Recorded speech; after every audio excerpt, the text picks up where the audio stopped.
Hola gente bonita, yo soy Lore del Sistema Long Soul. Más o menos sé que hay alguien ahí. Tengo un Switch desde hace como media hora. ¿Qué? Idea del Sistema Long Soul.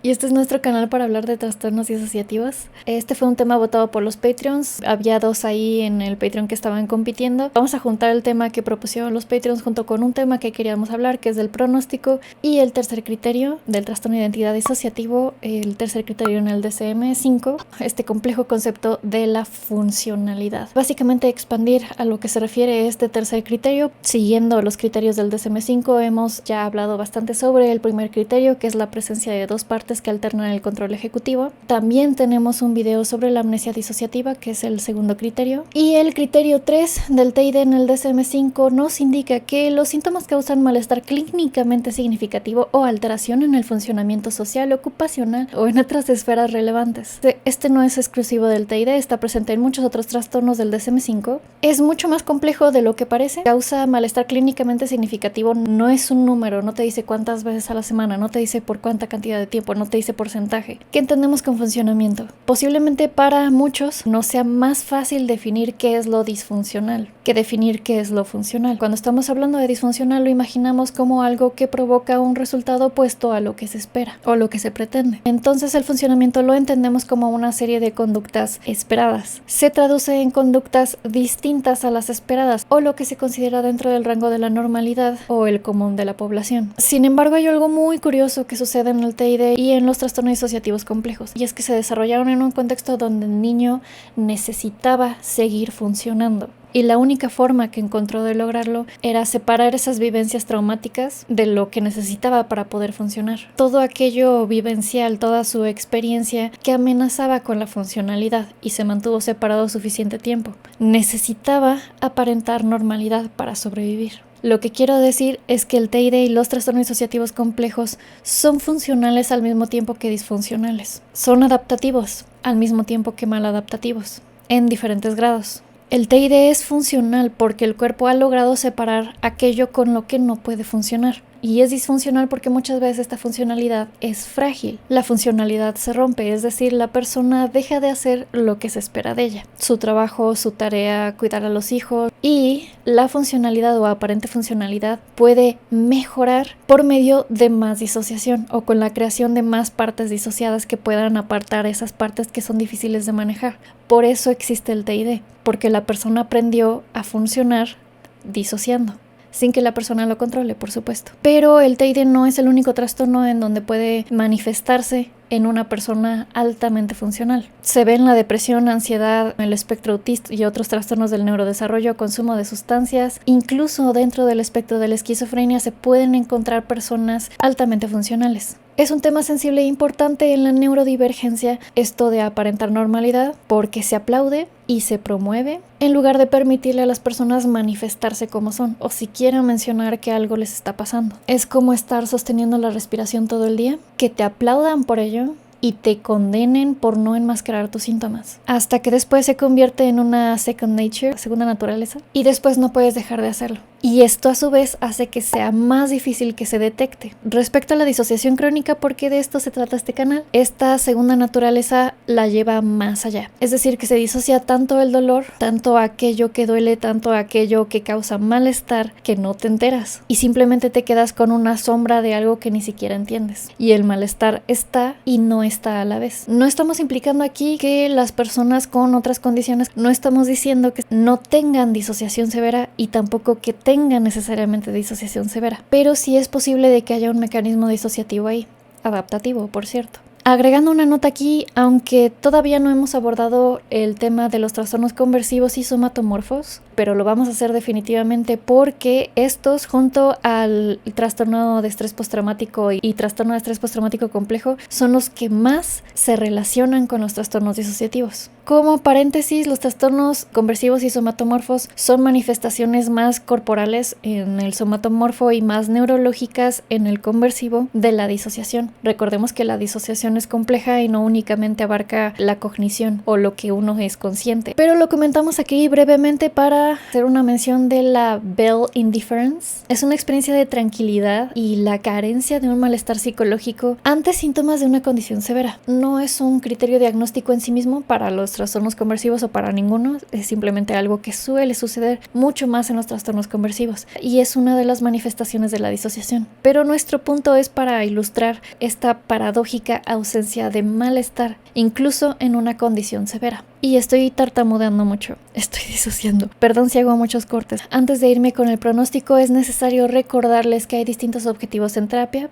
Van a encontrarse más que nada en textos antiguos y más obsoletos que el único objetivo que se conoce, que se entiende, que se maneja, es en la fusión de las partes disociadas en los trastornos disociativos complejos en una sola. Actualmente se entiende que la fusión final no siempre es realista y pretenderlo puede exacerbar el malestar, la disociación y empeorar el funcionamiento, sobre todo si es forzado y no se trabaja primero en la estabilización. Hemos dicho antes en otros videos de tratamiento y de la teoría de disociación estructural, el tratamiento se tiene que manejar por fases. El primero es de la estabilización. En otras palabras, los objetivos de un tratamiento en salud mental, todos siempre deben estar alineados con la persona, no con los ideales del terapeuta. Debe estar alineado con sus propios objetivos de vida y pues disminuir el malestar general. Pero expandiré en un momento. Cuando hablamos de pronóstico nos referimos a los resultados alcanzables posibles y realistas en determinado momento de la evaluación. Puede ir cambiando con el tiempo. Es necesario el pronóstico para enfocarse en qué objetivos se pueden alcanzar y trabajar con base en esos objetivos. Pero siempre es dependiente de los recursos que tenga la persona. Es decir, que la posibilidad de disminuir los síntomas o disminuir el malestar y o aumentar la funcionalidad tiene que ver con muchas otras cosas y no únicamente terapia. Algunos de esos factores son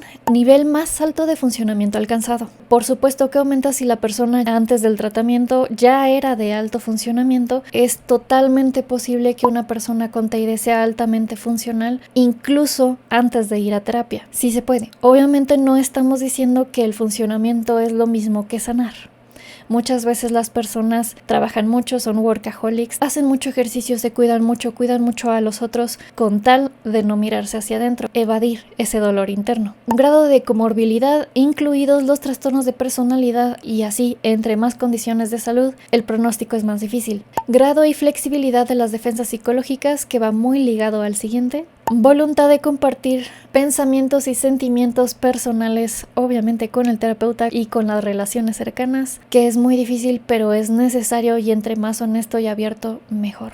Grado de fobias relacionadas con el trauma, por ejemplo, fobias a la intimidad o a confiar en otras personas, que puede volver más difícil establecer un círculo de apoyo. Es muy necesario el círculo de apoyo para enfrentar prácticamente cualquier condición de salud, sobre todo los trastornos mentales y sobre todo los trastornos relacionados con el trauma. Gravedad de la historia del trauma, incluida la edad temprana de inicio y la cronicidad. Es difícil poner en una balanza la severidad de un trauma, pero esta severidad se ve reflejada no únicamente en el evento como visto objetivamente, sino en la respuesta, en la severidad y la comorbilidad de síntomas. Las experiencias adversas de la infancia, que es una cronicidad de trauma en la infancia, es uno de los mayores predictores de problemas de salud a nivel general y a nivel mundial. Capacidad de mentalización, que es la capacidad de entender el estado mental propio y de los demás. Nivel de motivación e insight. La motivación puede disminuir por el nivel de energía física y mental o las esperanzas que se tenga de recuperación. Es muy importante para una persona que está en un proceso que va a ser difícil que tenga esperanzas en su recuperación. Paréntesis, eso es algo que muchas veces no se le presta atención cuando se habla de trastornos mentales, porque se dice sí es muy grave, sí es muy feo, sí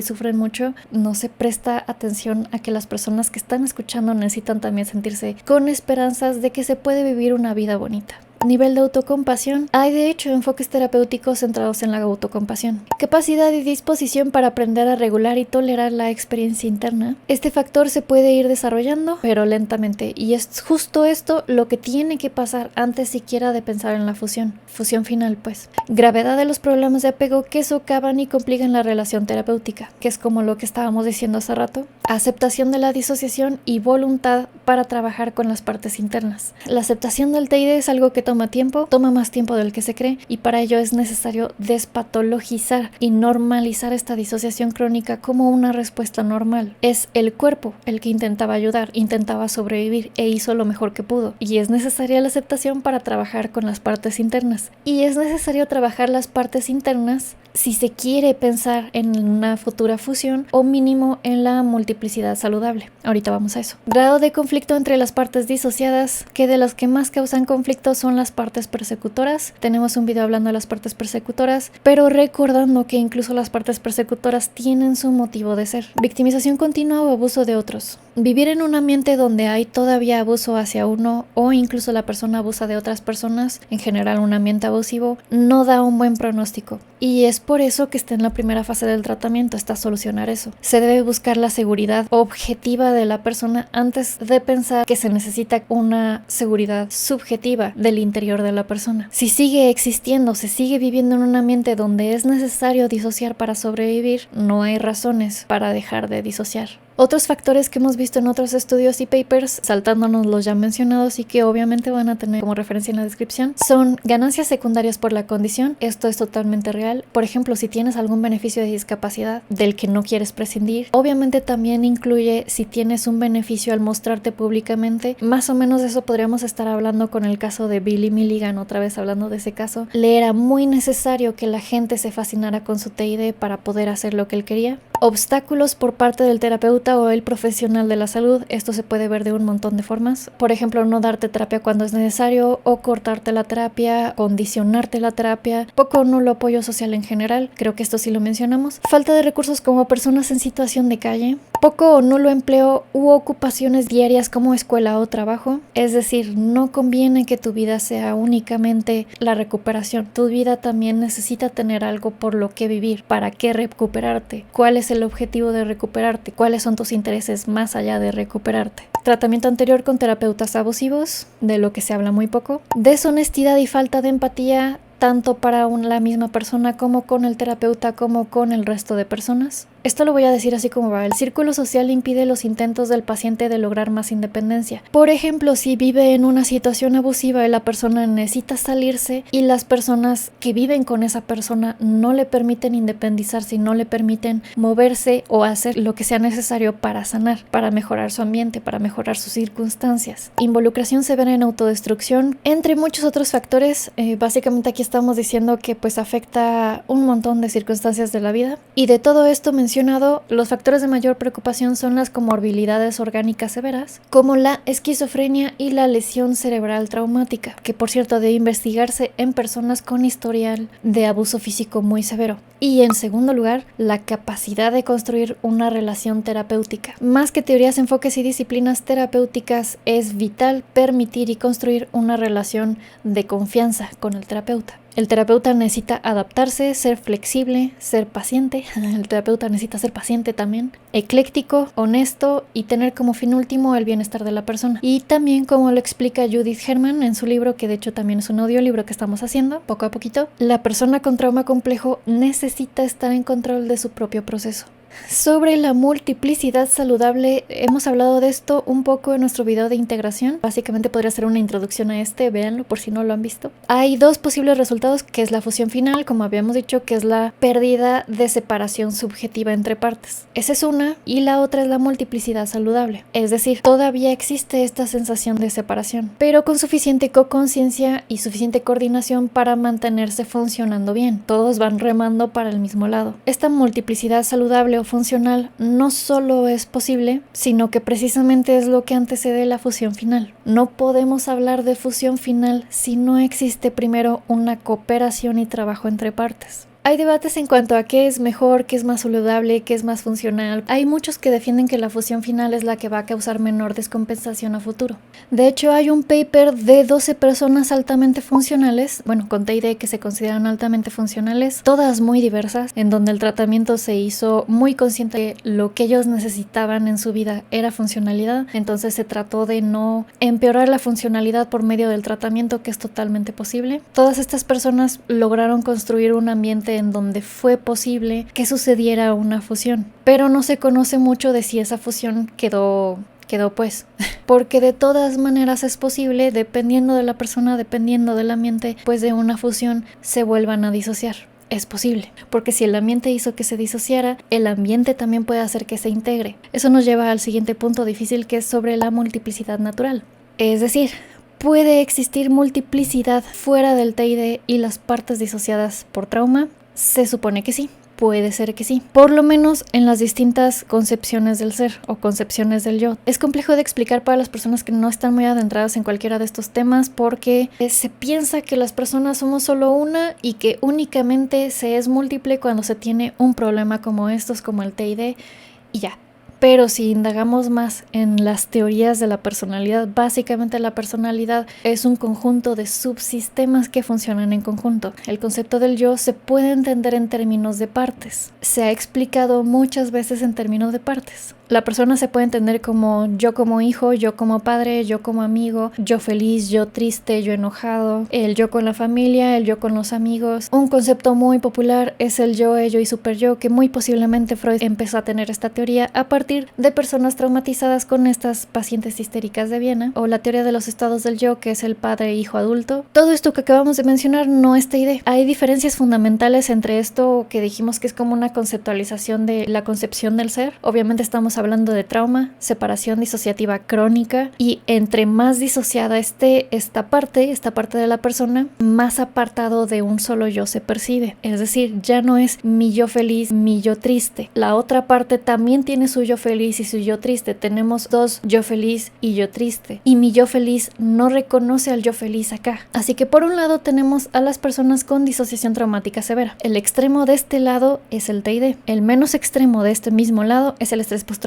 Como dice, me parece que era Kloft, el trastorno de identidad disociativo es el estrés postraumático más complejo y el trastorno de estrés postraumático es el trastorno disociativo más simple. Y del otro lado tenemos aquellas personas que no tienen esta concepción del yo disociada por trauma. Algunas se dan cuenta de su propia multiplicidad y la fomentan, como en algunas culturas asiáticas. Otras ni se dan cuenta porque es tan plana y conexa la diferencia que no notan las partes que la conforman. Pero ahí les va nuestra opinión. Todavía nos falta estudiar mucho y estamos hablando únicamente como nuestra opinión. Creemos que la naturaleza del ser humano es naturalmente plural. Que la idea de que somos simplemente una identidad flexible, singular, es como decir que somos un cuerpo y no tenemos partes distintas del cuerpo que funcionan en conjunto, sino que somos como una masa indistinta, como un dito Pokémon. Básicamente de eso va el debate, si la multiplicidad es de alguna forma mejor o peor, más saludable, menos saludable que la singularidad. Forzar la singularidad en una persona que ha funcionado y que toda su vida estuvo separada, porque es lo que debería ser por las concepciones que se tienen a priori de que se tiene que parecer al resto de la gente. Porque recordemos que, por ejemplo, en la teoría de disociación estructural, que hemos mencionado mucho, no es la única, pero sí es una de las más extensas. Según esta teoría de disociación estructural, las personas nacemos y tenemos en la infancia temprana distintos subsistemas que le llaman sistemas de acción que funcionan por separado y se integran como alrededor de la segunda infancia. Y que lo que hace diferente a las personas con TID al resto de personas es que las personas con TID nunca se lograron integrar, pero de todas maneras todos nacemos teniendo partes diferentes. Es necesario aclarar aquí, no se puede equiparar un yo, ello y superyo a las partes de un TID. Por ejemplo, yo no soy el yo y Antef no es mi... Yo antes creía eso cuando estábamos en terapia psicoanalítica, que Antef es mi superyo y Alexia es mi ello. Yo antes pensaba eso. Hay profesionales que dicen que esto no aplica. Básicamente podríamos estar diciendo de que yo tengo un ello, yo y superyo. Antef tiene un yo, superyo y ello. Alexia también tiene. El que lo dijo fue Paul Dell. No lo agregué al guión, esto lo acabo de agregar ahorita. Bueno, este debate aparte también lleva a un tema también complejo, que es la neurodiversidad, la neurodivergencia y la patologización o medicalización, como le quieran llamar, de diferentes formas de funcionar. Esto es bastante reciente. Es este debate entre el modelo médico rehabilitatorio, donde las personas que se salen de este rango de normalidad se tienen que reparar o están enfermas. Ese es el modelo médico. El modelo social o el modelo de la diversidad expone explica que existen distintas formas de funcionar, pero estas formas de funcionar llegan a ser disfuncionales no por la persona misma, sino por los obstáculos que la sociedad le impone al individuo. Regresamos de nuevo al punto de la funcionalidad, que por cierto es interesante que en el DSM-4 no existía este criterio, este tercer criterio de que causa malestar clínicamente significativo, no estaba en el TID, en el DSM-4, se incluyó ahora en el DSM-5. Habrá que ver qué otras investigaciones y avances resulten, sobre todo, muy sobre todo, con la inclusión de las personas mismas a las que les compete en la discusión, como sucedió con la neurodivergencia y el modelo social de la discapacidad. Por cierto, ya tenía rato que no recomendábamos libros en videos, así que lo vamos a retomar. Este libro no trata sobre el TID, trata más que nada sobre este concepto de funcionalidad, el modelo médico versus el modelo social de la discapacidad, que se llama El modelo de la diversidad, de Agustina Palacios y Javier Romagnac, perdóname, no sé cómo se pronuncia. En nuestro video de 50 casos sobre el TID, uno de los factores clave en la recuperación de Jenny Ferry, que es el primer caso del que hablamos, fue que ella tenía voz y voto respecto a lo que se hacía con ella y se le empoderó para que hiciera suya su historia, su tratamiento, su caso. Ella tenía el control. Por último, les dejamos una cita de un artículo de los que hemos usado para este video. Adoptar una postura terapéutica diferente que abarque la posibilidad de una multiplicidad funcional en relación con la identidad disociativa podría permitir el desarrollo de nuevos discursos. En lugar de la noción de que la singularidad es necesaria pero no suficiente para la salud, un terapeuta de identidad disociativa también podría transmitir el mensaje de que la multiplicidad es una forma de ser alternativa, válida y potencialmente muy funcional, pero que la comunicación interna podría ser necesaria para la salud. En lugar de promover el concepto de que el terapeuta sabe más, la terapia de identidad disociativa podría basarse en la idea de que el terapeuta y el cliente trabajan mejor juntos, siendo primordiales la transparencia, la honestidad y el aprendizaje mutuo, y valorando la resistencia como un sano instinto de supervivencia. Muchas gracias por apoyarnos, estamos ya por terminar la carrera, todavía falta como un año. Vamos a estar streameando Doom Patrol, bueno, no streameando porque no copyright, entonces posiblemente lo veamos, nos ayuden para ponerlo en el disco de Patreon, Discord del Patreon. Vamos a estar nada más reaccionando en Twitch y el segundo canal, pero lo podemos ver juntos en Patreon, es decir, al mismo tiempo, pero solo van a ver la pantalla de la serie Doom Patrol en el Discord del Patreon. No sé qué más decir. Gracias por mirar hasta aquí si terminaron de ver el video. Muchas gracias, nos ayuda mucho que vean los videos completos. Y besitos plurales y cuídense y lean mucho y duden de lo que lean. Ya es todo. Bye.